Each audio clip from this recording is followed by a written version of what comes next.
sangue de Jesus tem poder. Este é um assunto que precisamos estudar à luz das Escrituras. Nós sabemos que, segundo a palavra de Deus, o sangue de Jesus, ele é a marca, ele é, na verdade, o sinal que nós precisamos conservar. É 1 João 1,7. Mas se andarmos na luz, como Ele na luz está, temos comunhão uns com os outros, e o sangue de Jesus Cristo, seu Filho, nos purifica de todo pecado. Aleluia. Podes assentar. Nós iremos falar mais uma vez a respeito do sangue de Jesus. Irmãos, durante muito tempo, em muitas igrejas, os estudiosos ensinaram assuntos maravilhosos, mas ficou muito obscurecido a respeito do sangue de Jesus. O sangue de Jesus Cristo, ele é um sangue vivo que continua atuante no seio da igreja. Mas este sangue, ele atua de uma forma que nós sentimos dentro de nós. Sentimos ele em nós, porque ele é um sinal, ele é a marca, ele é o selo também.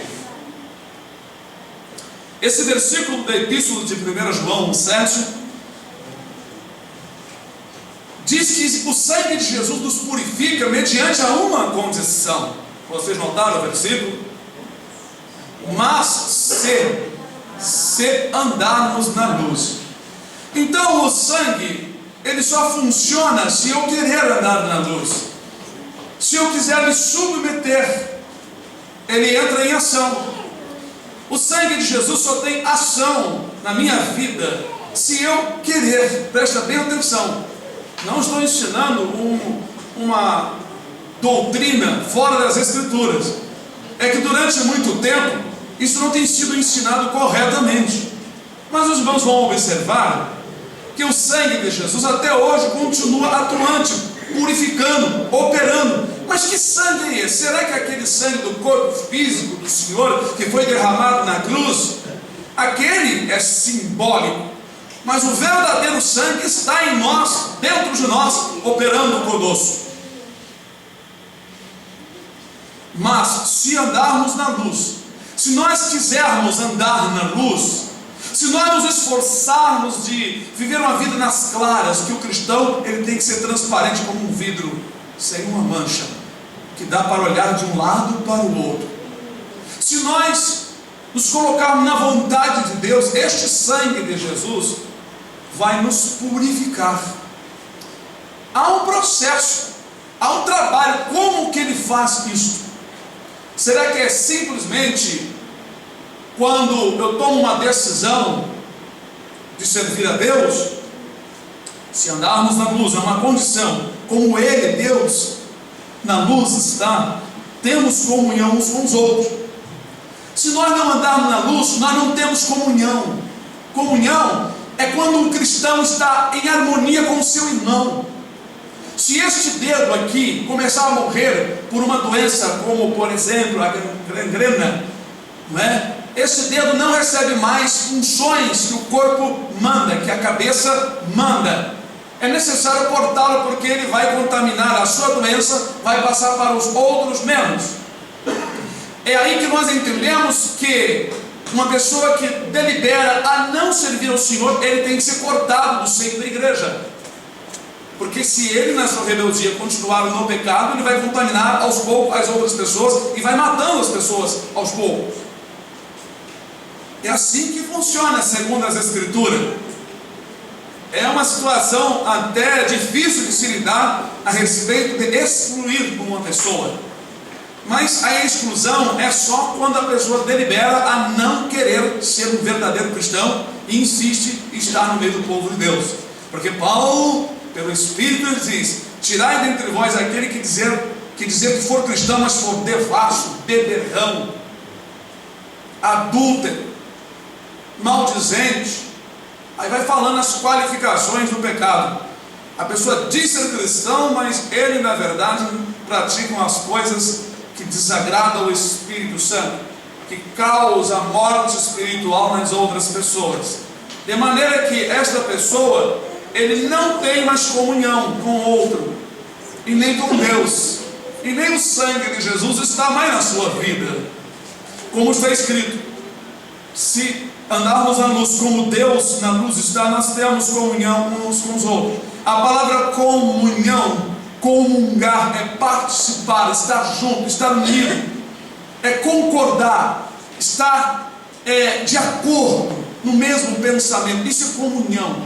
Não adianta nós recebermos uma hóstia, como é dado em algumas religiões, na boca, ou a pessoa tomar a Santa Ceia e não aceitar a palavra de Deus, e não andar na luz. Andar na luz é andar na palavra, viver a vida segundo as Escrituras. Disse Jesus: eu sou a luz do mundo, aqueles que me seguem não andarão em trevas. Então andar na luz é seguir a palavra, e quem segue a palavra tem comunhão com um outro irmão que também está seguindo a palavra.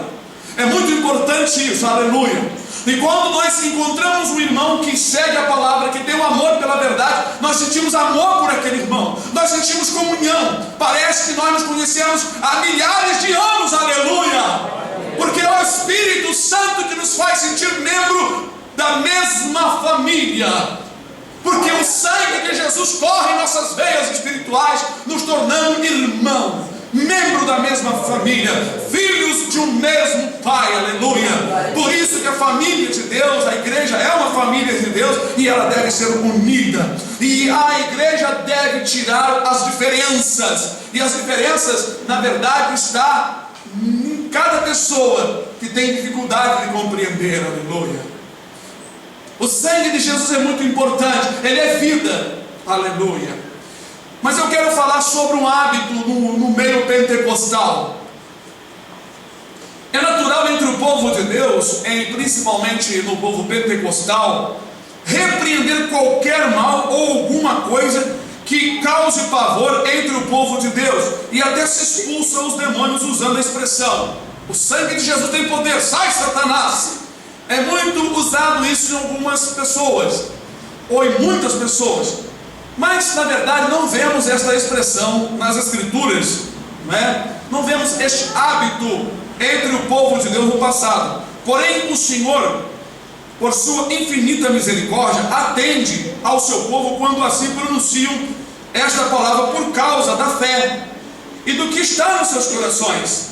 Mas nós expulsamos os demônios em nome do Senhor Jesus.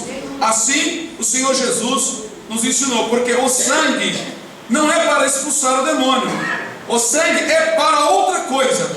Ele é para nos purificar, dar vida ao crente. Ele é o selo, a marca vermelha para o dia da redenção, aleluia. O sangue do Senhor Jesus é a prova da sua morte e dá autenticidade ao documento novo, que é o testamento da nova aliança, no qual estão as promessas válidas para todo aquele que crê. Na verdade, que o sangue de Jesus torna o Novo Testamento vivo. O sangue de Jesus não era usado entre os apóstolos para se expulsar o demônio, mas os apóstolos usavam o nome de Jesus. Eu te repreendo em nome de Jesus, aleluia. Sai demônio em nome de Jesus, e é em nome de Jesus. Mas o sangue de Jesus é para uma outra coisa. Porém, Deus por misericórdia atendeu muitos servos deles que usaram essa expressão: o sangue de Jesus tem poder, sai Satanás. E o Satanás obedeceu. Mas eu quero contar rapidamente um caso de uma irmã da Assembleia de Deus há muitos anos. Isso tem aproximadamente uns 17, 18 anos, talvez mais. Eu estava ali falando sobre isso. Ela disse: eu nunca ouvi falar isso. Pois é, mas os demônios se repreendem em nome de Jesus, porque o nome do Senhor tem que ser manifestado. Mas Deus por misericórdia tem atendido muitas pessoas quando usa o sangue de Jesus, tem poder. Mas na Bíblia a irmã não vai encontrar nenhum dos apóstolos, nem Jesus ensinando assim. Nós é que tomamos hábitos e aprendemos, e Deus vê que nós fazemos por inocência. Mas a partir do momento que eu passo a saber, eu tenho que fazer conforme está na palavra, porque já não sou mais inocente. E ali ela ficou olhando para mim e foi embora. Passou uma semana, ela estava ansiosa para falar comigo. Ela disse: irmão Divaldo, quero falar com o irmão. Essa irmã chama-se Genilda, está lá nos Estados Unidos. Então ela disse assim: eu tive um sonho que uma mulher, uma bruxa, vinha para cima de mim para me pegar. E eu dizia: o sangue de Jesus tem poder. E ela vinha. Eu dizia: o sangue de Jesus tem poder. E ela vinha sobre mim. E eu dizia: o sangue de Jesus tem poder. E ela vinha se aproximando para cima de mim. E no sonho eu lembrei, o irmão Divaldo disse: sai em nome de Jesus. Na época eu não era pastor, ela disse, quando o irmão Divaldo, ela chegou perto de mim, eu disse: sai em nome de Jesus. Irmão, ela saiu numa velocidade, indo para trás, como se estivesse andando para trás, mas numa velocidade tão grande, que parecia um raio, desapareceu. Eu falei: Deus confirmou para você o que eu te ensinei. Em nome de Jesus. Foi o próprio Filho de Deus que disse: em meu nome expulsareis os demônios. Em meu nome, aleluia, pegarão as serpentes, e se beber alguma coisa mortífera, aleluia, dano nenhum se fará, aleluia. Não quer dizer que eu vou tentar a Deus banhar um veneno para beber. Mas se por um acaso o irmão for beber algo e alguém colocou alguma coisa para te ferir, para te matar, claro, nós sempre damos graças a Deus quando vamos beber, vamos comer, e o Senhor ali, Ele repreende o mal. Aleluia. Porão as mãos sobre os enfermos, curarão em nome de Jesus. Essa é uma expressão que os apóstolos usaram. Bom, mas o sangue de Jesus, ele é muito importante no Novo Testamento. Ele é representado pelo suco da uva. Mas esse sangue de Jesus testifica da sua morte e da sua vitória. Na verdade, nós lemos aqui que o sangue, ele é para confirmar, dar autenticidade a um documento do Novo Testamento. Porque enquanto o testador do Novo Testamento fica vivo, ou permanece vivo, ou continua vivo, o testamento não tem valor. Vocês sabem o que é um testamento? Nós falamos muito sobre Velho e Novo Testamento. Nós temos a Bíblia dividida entre Velho e Novo Testamento. O testamento é um documento onde rege que o testador distribui os seus bens e deixa escrito que será dividido para o João, para o irmão Hermélio, para a irmã Miriam, para o Mateus, para todos nós. Mas este documento só terá valor quando o testador vier a falecer. Então o Velho Testamento é cheio de promessas do Evangelho, mas ainda não estava valendo, não estava atuante, não estava vivo para dar aos cristãos toda a promessa. Quando Jesus veio e concluiu todas as profecias a seu respeito, o testamento passou a queimar no altar, aleluia, porque o sangue de Jesus confirma, aleluia, que a promessa está válida agora ela tem validade, aleluia, e a validade é sem fim, é eterna, para todo aquele que nele crê. Mas abram conosco no livro de Hebreus, capítulo 9, aleluia. Iremos meditar junto com os irmãos a respeito deste assunto muito importante nas Escrituras, a respeito do sangue de Jesus. Nós iremos ler do versículo 11 até o versículo 25. Iremos ler e estudar este texto para entendimento da igreja. A palavra de Deus diz assim: mas vindo Cristo, o sumo sacerdote dos bens futuros, por um maior e mais perfeito tabernáculo, não feito por mãos, isto é, não desta geração. Então Jesus é um sumo sacerdote, não do templo de Jerusalém e nem do tabernáculo de Moisés, mas do tabernáculo celestial. Por quê? Jesus, como sumo sacerdote, agora está à direita do Pai, intercedendo por nós, resolvendo todo o nosso problema, rogando ao Pai por nós, como o sumo sacerdote fazia na lei, uma vez por ano, intercedia-se por ele mesmo e pelo povo. Glória a Deus. Versículo 12: nem por sangue de bodes e bezerros, mas por seu próprio sangue entrou uma vez no santuário, havendo efetuado uma eterna redenção. Sabemos que na lei o sumo sacerdote todo ano repetia a mesma oblação, o mesmo trabalho. Todo ano ele efetuava aquele trabalho de entrar no Santo do Santo, no lugar santíssimo, não sem sangue, e ali ele jogava o sangue, espargia sobre o santuário, sobre a arca da aliança, do concerto, e fazia todo o trabalho para a purificação, não é? Concernente à consciência, porque aquilo ali era só uma comemoração. Na verdade, não tirava o pecado de ninguém, porque o sangue de touros e bode não tirava. Preste atenção, por que o sangue de Jesus tira o teu pecado? Gravem esta palavra, porque o sangue de Jesus hoje tira o pecado. Ele é poderoso. O sangue de Jesus é vivo. O sangue de Jesus, ele está dentro de vocês. Ele atua nos corações, na mente. O sangue de Jesus, ele percorre no corpo da igreja. Vocês sabem que a igreja é comparada a uma noiva. E uma mulher tem veias, tem ossos, tem carne. Claro, aqui nós temos as irmãs. E assim como o sangue natural do nosso corpo, que percorre toda parte do nosso corpo pelos canais, pelas veias, o Espírito Santo ele atua no seio da igreja. Em cada parte ele faz uma obra. E ele é o sangue de Jesus. O sangue de Jesus é o Espírito Santo de Deus. É Ele que te purifica. Se você der ouvido a Ele, Ele te leva à purificação. Ele te ensina como você ser puro.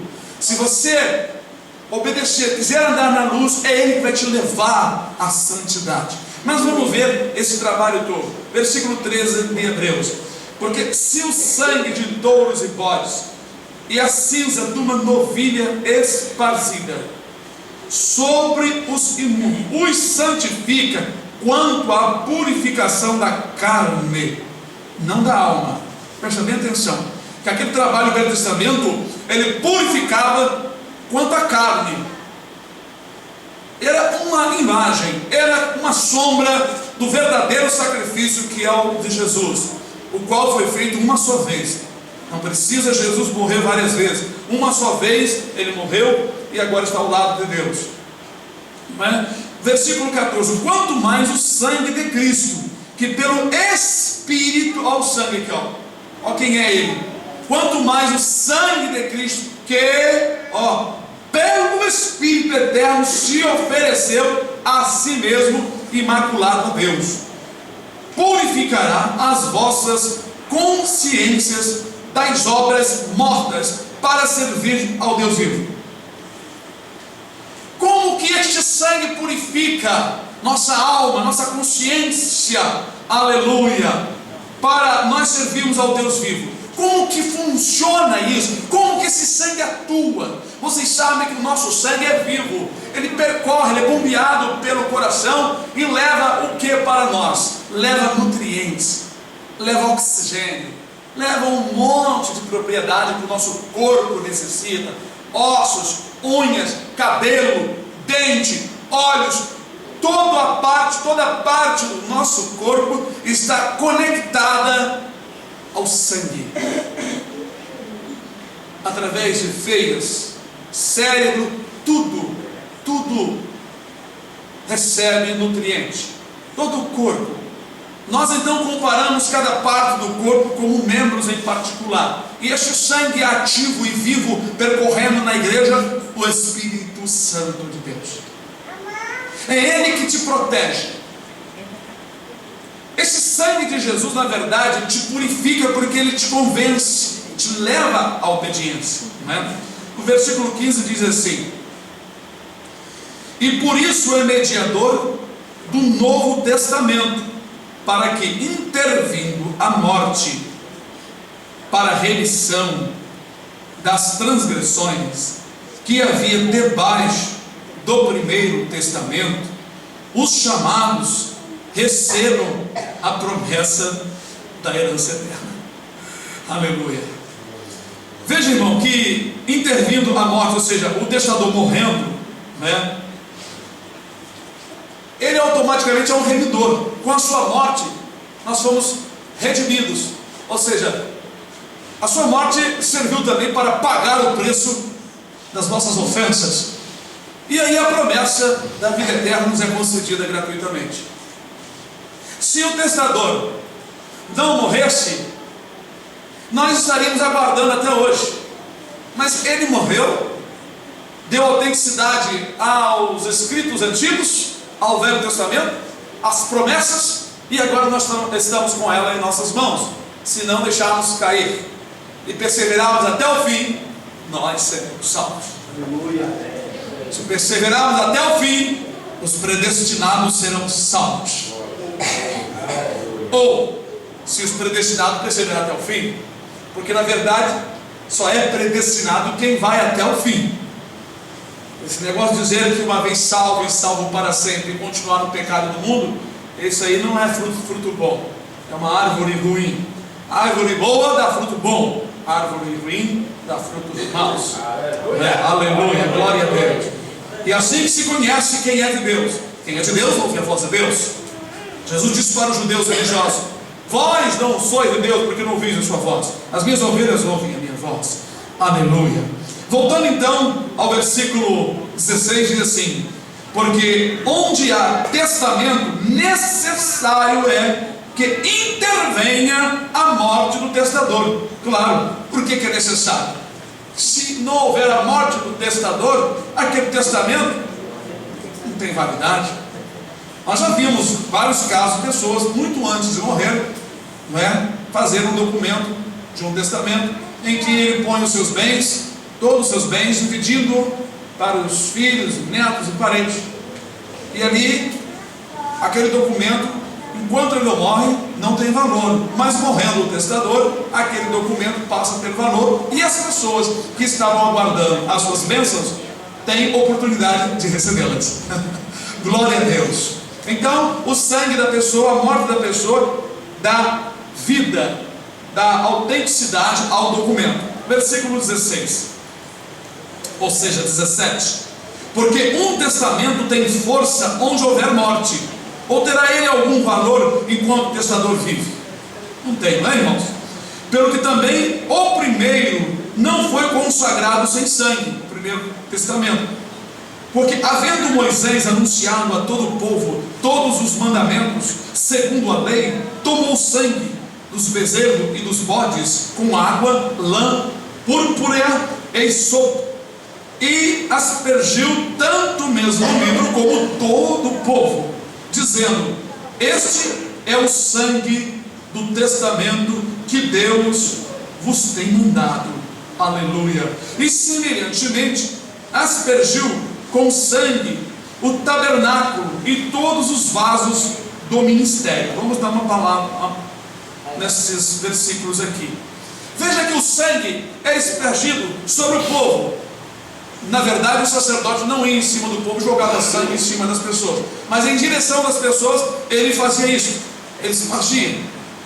E sobre também o tabernáculo, sobre os vasos, todas as coisas ali eram cobertas com sangue, simbolizando que todo aquele que entrar no céu, ele tem que estar coberto com o sangue, ele tem que estar debaixo da proteção, ele tem que estar debaixo da promessa, ele tem que viver a morte de Cristo como vitória e não como tristeza.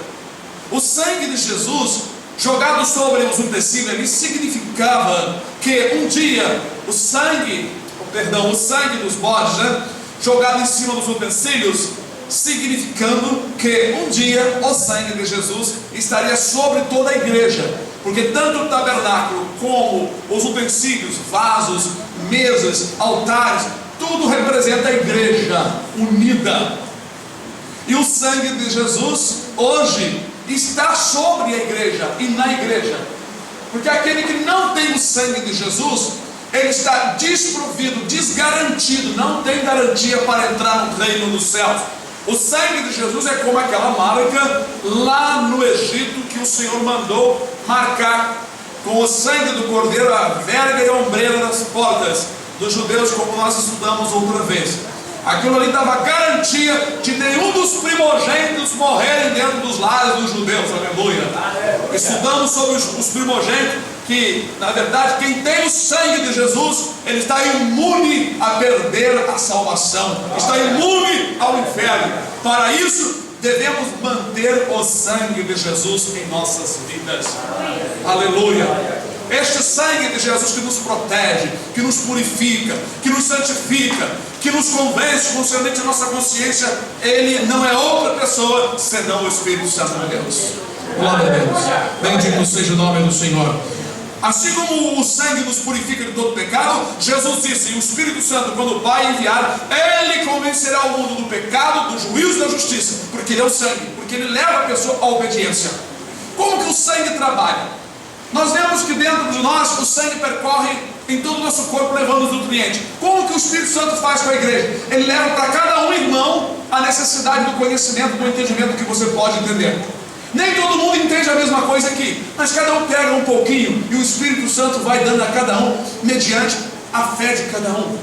E ele sabe o que se passa em cada coração, e ele sabe a necessidade, o teu alimento. Ele sabe o que você está gemendo, o que você está alegre, ou o que você precisa. É ele que intercede com você, comigo, com gemidos inexprimíveis. Porque a Bíblia diz em Romanos 8 que nós não sabemos pedir como convém. É o Espírito Santo, ele é o sangue do Cordeiro, ele é vivo. Não tem outra maneira de nós acharmos o sangue de Jesus hoje em nossas vidas, atuando vivo no seio da igreja, senão na pessoa do Espírito Santo. Aleluia. Bendito seja o Cordeiro de Deus, aleluia. Ele é o sangue precioso. Se você entristecer o Espírito Santo, no qual você está marcado, selado para o dia do arrebatamento, o dia da redenção, você ficará aqui. Exatamente se você tirar o sangue da verga da porta. Aleluia. Ele é a garantia, ele que te leva ao céu. Ele é o selo, é como a carta selada. Ele que te sela, ele que te marca, ele que na verdade te protege para você não se perder, para que você possa ir ao caminho certo. Bendito seja o nome do Senhor. Aleluia. Versículo ainda 18. Glória a Deus. Pelo que também o primeiro não foi consagrado sem sangue. Está falando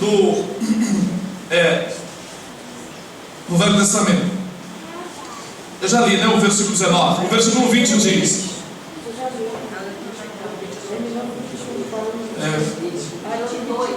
22, versículo 22. E quase todas as coisas, segundo a lei, se purificam com sangue, e sem derramamento de sangue não há remissão, não há resgate. A palavra remissão vem de remir. Remir quer dizer resgatar. Você pagar no lugar de alguém.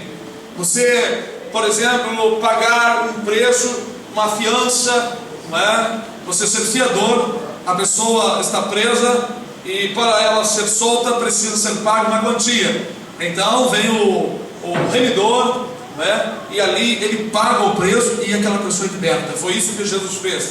Com a sua morte na cruz, ele pagou o preço da rebeldia, da desobediência da humanidade.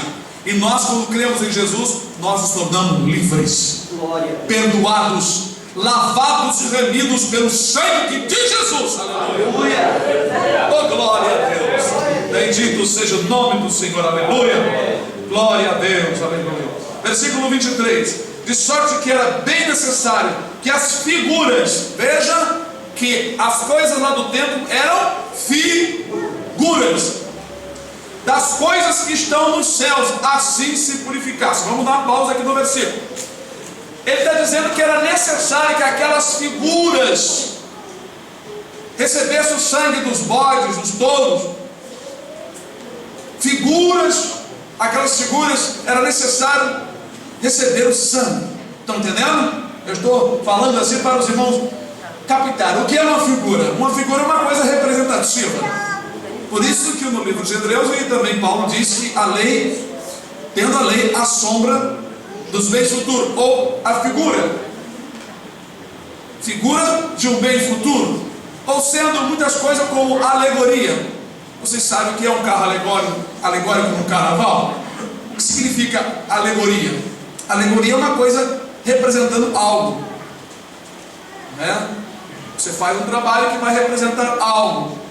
Então, diz assim: de sorte que era bem necessário que as figuras das coisas que estão no céu, aquelas coisas eram figuras das que estão no céu.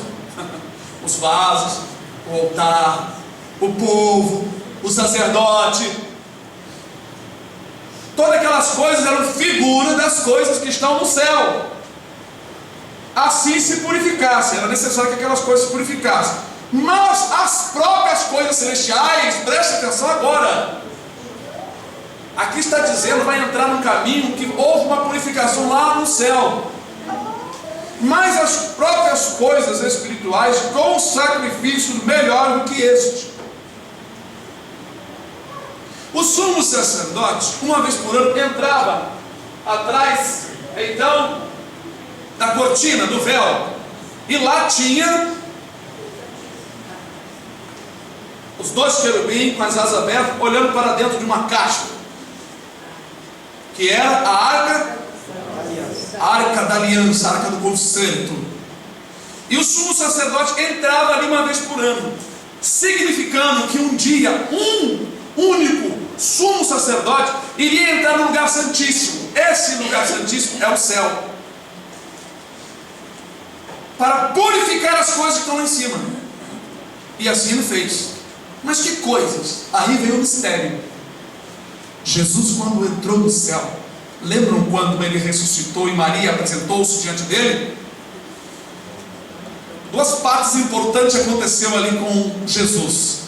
Antes de morrer, disse ele ao malfeitor, a um dos malfeitores: hoje estarás comigo no paraíso. Jesus foi ao paraíso naquele dia ainda. Mas até ressuscitar ele não tinha ido ao Pai. Ele foi até o terceiro céu, mas ao Pai não tinha ido. Então é sinal que o Pai está muito mais além do que o terceiro céu.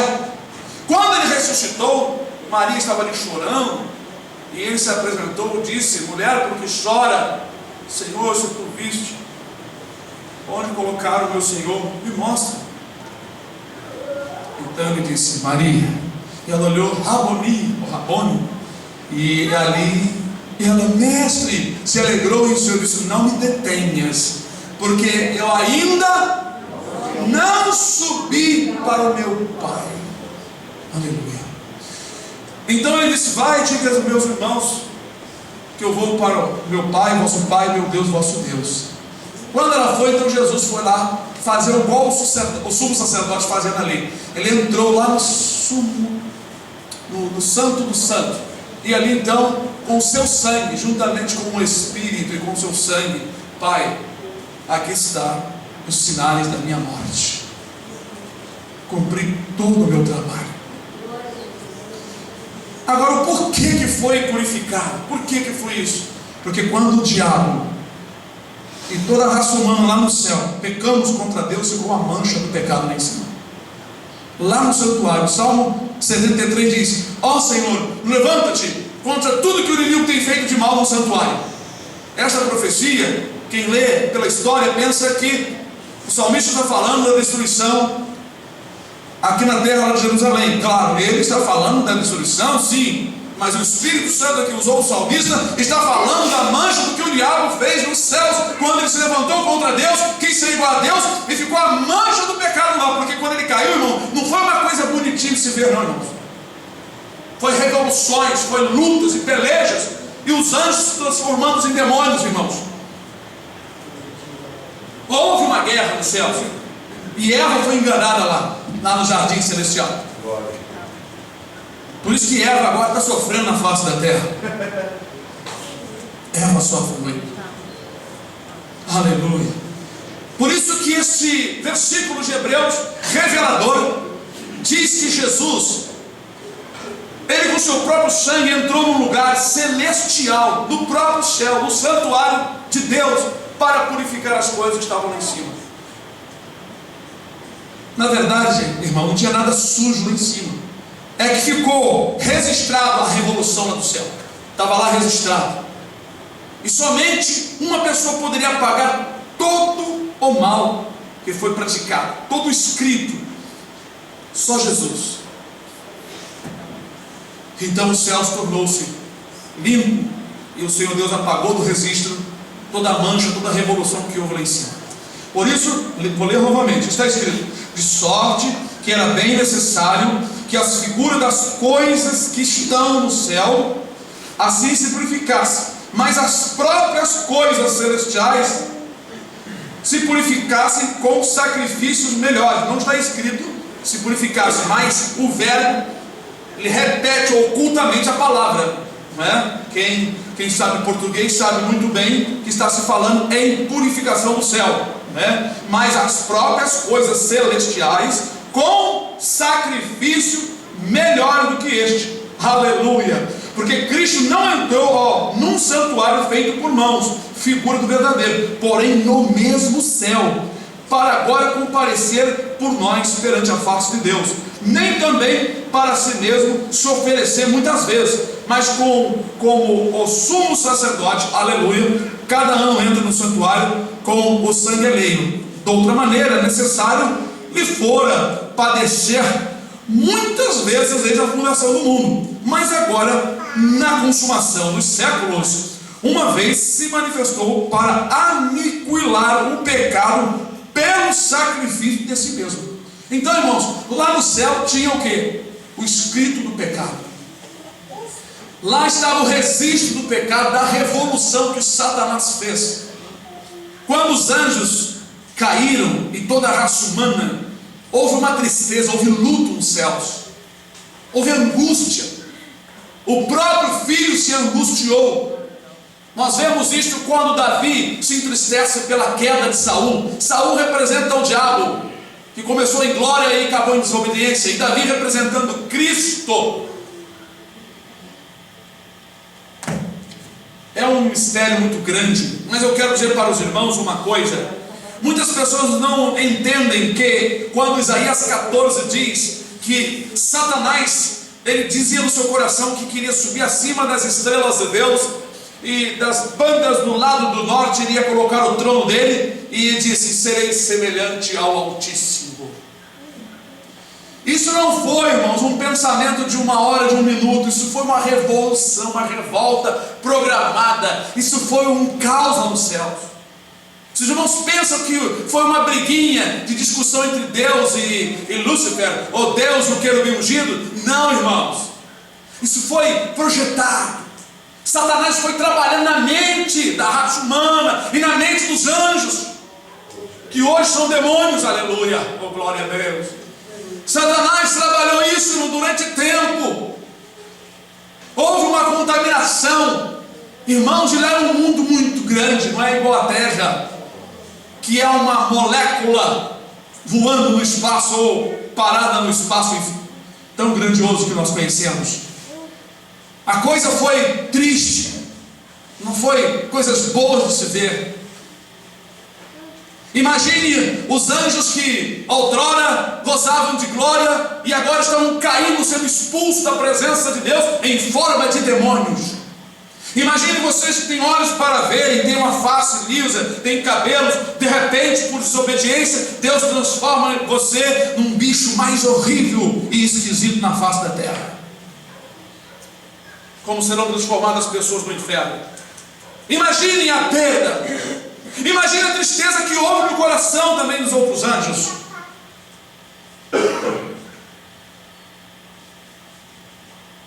A tristeza de que eles, na verdade, os anjos caídos, praticaram aquelas coisas todas contra o Pai.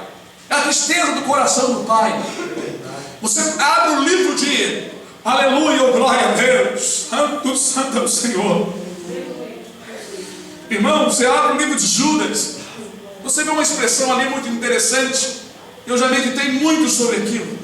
Quando o arcanjo Miguel contendia com o diabo a respeito do corpo de Moisés, o arcanjo não ousou, não teve ousadia de pronunciar a palavra de maldição contra o diabo, mas disse: o Senhor te repreenda, Satanás. Mas diz ali que muitos homens, sem raciocínio, sem temor, blasfemam das autoridades, das potestades. Eu já vi tantos pastores xingar o diabo, e a Bíblia condena a fazer isso. Vocês sabiam disso, irmãos?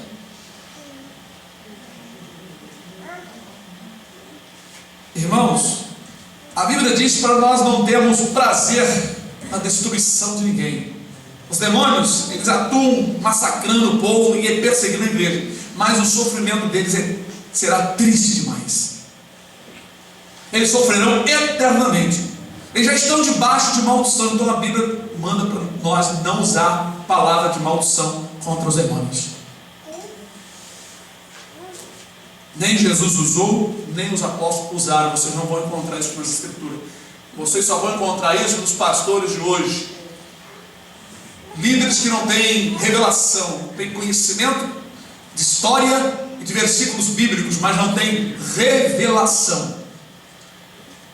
Paulo, ele diz que ele orava a Deus para que Deus desse aos irmãos, aos coríntios, o espírito de sabedoria e de revelação. Porque se o Espírito Santo não te revelar a sua mente e ao seu coração, você ficará sem entendimento do que Deus quer te comunicar nas Escrituras Sagradas.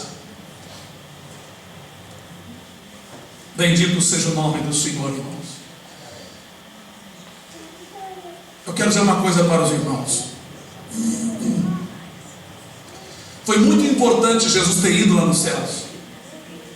Quantos pastores de igrejas talvez não pararam para pensar nisso?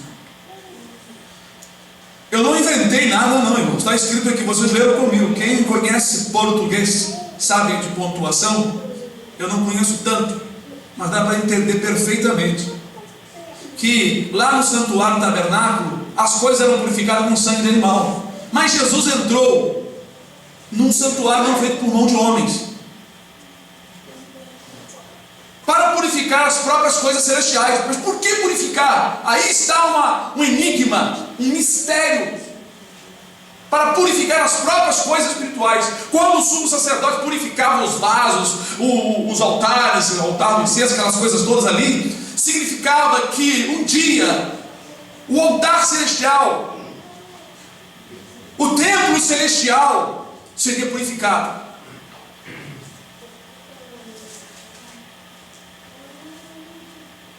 Mas purificado de quê? Qual o pecado que houve?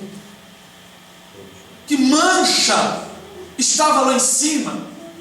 O que causou a necessidade do Senhor Jesus subir? Disse para Maria: não me detenhas, que eu ainda não subi para o meu Pai. O sumo sacerdote teria que entrar no lugar santíssimo, não sem sangue, com seu próprio sangue, aleluia. Ele teria que entrar ali, ele teria que ir lá. E eu não sei o que aconteceu, mas está lá no Salmo que quando Jesus subiu, ele subiu ao toque de trombeta, aleluia. Diz que o Senhor subiu ao som de trombetas, aleluia, diz no Salmo. Ao som de trombetas, as trombetas tocaram e Jesus foi subindo, e os anjos fizeram muitas festas. Houve um regozijo tremendo e houve um trabalho maravilhoso quando Jesus, como sumo sacerdote, entrou lá nos céus, aleluia. Talvez eu possa ver na minha imaginação, glória a Deus, os anjos em reverência, os arcanjos, os querubim e o sumo sacerdote entrando com seu próprio sangue e falando coisas tremendas de justiça com o Pai, dizendo: Pai, está consumado. Agora todos os que o Senhor me deu, todos têm direito à vida eterna, Pai. Eles agora podem voltar para cá, eles podem chegar de novo, aleluia. Por isso que Jesus disse lá em João 17: eram teus e tu me destes, eram teus. E a Bíblia diz que Jesus veio salvar o que se havia perdido, não é? Muitos entendem que se perdeu no Jardim do Éden, mas foi no Jardim do Éden lá no céu, aleluia, glória a Deus. Então, irmão, como é importante a morte de Jesus, o sangue de Jesus. O sangue de Jesus, ele é um sangue vivo, não é igual o sangue do animal que era imolado e era espargido sobre as pessoas. Quando a pessoa vem para Jesus, logo ele recebe o sangue de Jesus. Quando a pessoa crê na palavra, o sangue de Jesus é derramado sobre ele, aleluia. Ele fica marcado, selado para a vida eterna. É como se o Senhor marcasse e dissesse: olha, eu vou te dar essa medalha é a garantia para a vida eterna, você é meu. Está marcado, está selado, está manchado com sangue. E este sangue, ele te purifica, ele te ajuda, ele te dá entendimento, ele te convence, e ele é o Espírito Santo. Este sangue de Jesus tem o poder regenerador e santificador. É ele que corre pelas veias espirituais do corpo da noiva, a igreja santa, trazendo tudo o que é necessário para fortalecer a noiva de Cristo, alimentando-a com todos os nutrientes. O sangue de Jesus é também água do céu, invisível, que lava o homem do seu pecado, deixando-o preparado para entrar no céu. Esse sangue é vivo e fala sem parar aos ouvidos do povo de Deus. Diz a palavra que este sangue, na verdade, fala mais do que o sangue de Abel. Os irmãos podem abrir no livro de Hebreus novamente, capítulo 12, versículo 24, que diz assim: e a Jesus, o mediador de uma nova aliança, e ao sangue da aspersão, que fala melhor do que o de Abel. Porque Jesus, ao morrer, o sangue foi derramado sobre nós, sobre a humanidade. O sangue de Abel foi tirado quer dizer, o sangue de Abel foi tirado, por causa de que ele foi obediente, fazendo pelo Espírito o que agradou a Deus. De coração ofereceu ele um cordeiro.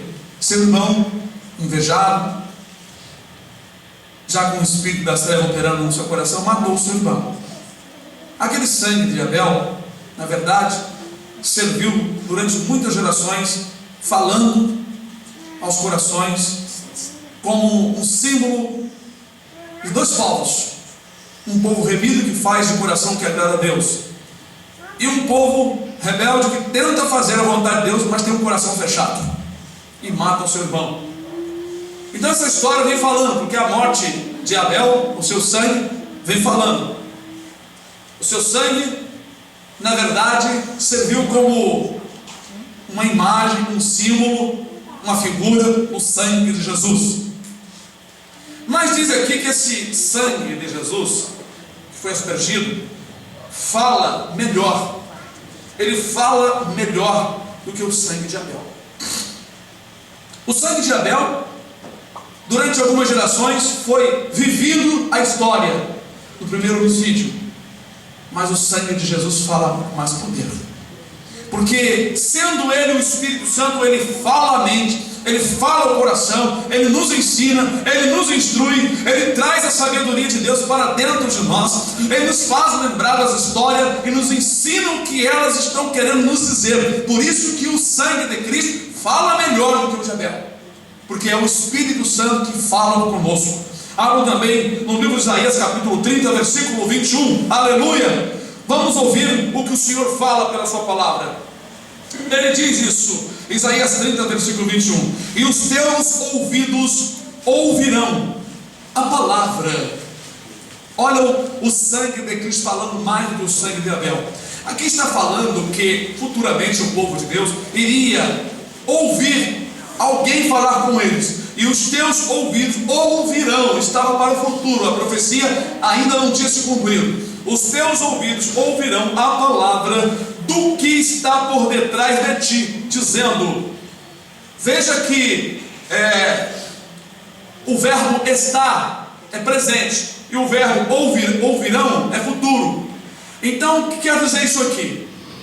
Este texto, ou seja, este versículo, nos mostra duas coisas importantes. A profecia era para o futuro, porém eles tinham o Espírito Santo não dentro deles, porque no Velho Testamento o Espírito Santo não habitava nas pessoas, estava por detrás, no lado, na frente, vinha e dava ao profeta a revelação, depois saía, como está escrito, e o Espírito do Senhor veio sobre Eliseu, e o Espírito de Elias repousou sobre Eliseu. Naquele momento, todas as vezes que os profetas eram usados para fazer alguma coisa ou profetizar, o Espírito Santo vinha sobre eles. Porém agora o Espírito Santo, ele permanece em nós, profetizando e falando o tempo todo. Aleluia. Se vocês pensam que eu sou falador, irmãos, o Espírito Santo, ele fala incessantemente na boca de todo o povo de Deus que anda na presença do Senhor, ou aqui, ou nos Estados Unidos, ou na Inglaterra, ou no Chile, ou no Japão. Ele está falando. Quando você se cala aqui, a outro está falando. aleluia.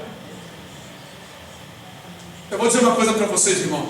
A voz de Deus ouve-se incessantemente, sem parar. É um relógio que vai bater no tic-tac sem parar. Então ele está falando. E essa noite ele está falando. E os teus ouvidos ouvirão a palavra do que está por detrás de ti. Jesus até citou isso. O Espírito Santo que o mundo não pode receber. Vai em João. Não, e não conhece. Mas vós o conheceis, disse Jesus aos discípulos, porque está convosco, ó, e habitará em vós. Está lá em João. O Espírito Santo ainda não estava morando, atuando dentro deles, mas estava com eles. É isso aqui que Jesus está falando, ou que Jesus falou. Ouvirá a voz do que está por detrás de ti, dizendo: quem é que faz isso hoje? Nos purificando, nos ensinando o caminho. É o sangue, é o Espírito. Este é o caminho. Olha o que o Espírito fala. Aqui, ó. Este é o caminho. Andai nele sem vos desviar nem para a direita e nem para a esquerda. Foi isso que Jesus disse. E quando o Espírito Santo vier, quando eu rogarei o Pai, ele dará outro Consolador. E quando ele vier, ele vos ensinará todas as coisas. E ele vos fará lembrar de tudo quando eu vos tenho dito. Ele vos guiará em todo o caminho. É o sangue. Se o sangue tirar do nosso corpo, nós morremos. Se o Espírito Santo faltar nas lamparinas, elas se apagam. O pavio se apaga. E o pavio é quem, irmãos? Somos nós individualmente. Se faltar o óleo, se faltar o Espírito Santo, se faltar o sangue, morremos. Se faltar o sangue, o corpo morre. Se o Espírito Santo for arrancado de sua vida, você morre. Na hora do arrebatamento, quem afugentou o Espírito Santo, quem entristeceu o Espírito Santo, quem não deu ouvido à voz do Espírito Santo, não será levado por ele. As duas asas de grande águia, é ele também. É ele que vai saltar com você para a vida eterna. Aleluia. É ele que te dá vida, ele que te fortalece. Nós não vamos terminar hoje, porque eu propus meu coração estudar em duas etapas, porque há muito o que falar sobre esse assunto, mas eu vou falar mais um pouquinho aqui. Esta voz, irmãos, não é outra senão a do Espírito Santo, que nos guia em todo o caminho da justiça de Deus. Ele é o sangue que purifica o homem dos seus pecados, convencendo-o para a obediência da justiça de Deus. Por isso que está escrito em Zacarias 7, que não é por força nem por violência, mas pelo meu Espírito Santo. Aleluia. Pelo Espírito Santo de Deus, que sabe quem deve ser convertido do pecado, do juízo e da justiça. E é ele também que traz para o coração do homem o arrependimento para a salvação. Nós temos 1, 2, 3, 4, 5 textos mostrando que é o Espírito, é o sangue que traz então o arrependimento para o coração. O sangue de Jesus então, como que nos purifica de todo o pecado?